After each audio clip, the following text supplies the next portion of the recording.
Just hours ago, the U.S. Attorney for the Middle District of Florida announced more than a dozen people tied to a Lakeland gang have pleaded guilty to a bank fraud conspiracy. Investigators say several members of the Trap Boys and their associates stole almost $200,000 from people.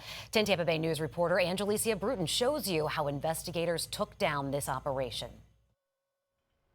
U.S. Attorney Greg Kehoe says 19 people pleaded guilty in connection to a statewide bank fraud conspiracy.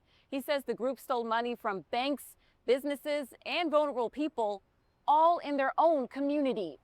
We have now moved into another iteration of gang crimes that involve financial crimes. Kehoe says Trap Boy Tyler Jacob was the mastermind behind this operation. They first got tipped off about him in 2022. And he's the one that spun many of this check fraud schemes out to any number of individuals. Some of them were, as I said, were involved and members of the Trap Boys. Some of them were not. But the U.S. Attorney says they were mainly based in Polk County, but their schemes consisted throughout Florida and other states as far as Wyoming. It wasn't just individuals who were defrauded.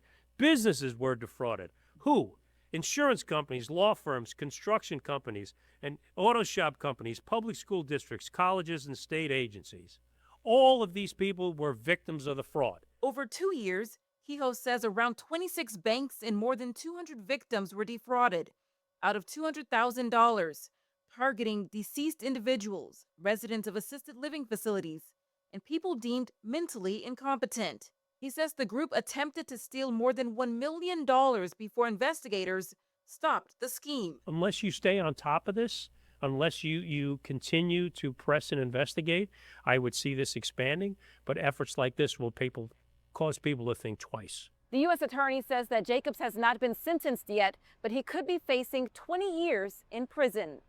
In Tampa, Angelicia Bruton, 10 Tampa Bay News. Officials say those convicted will be required to pay restitution to victims. They also say it's uncommon for victims in large fraud cases to receive everything they lost.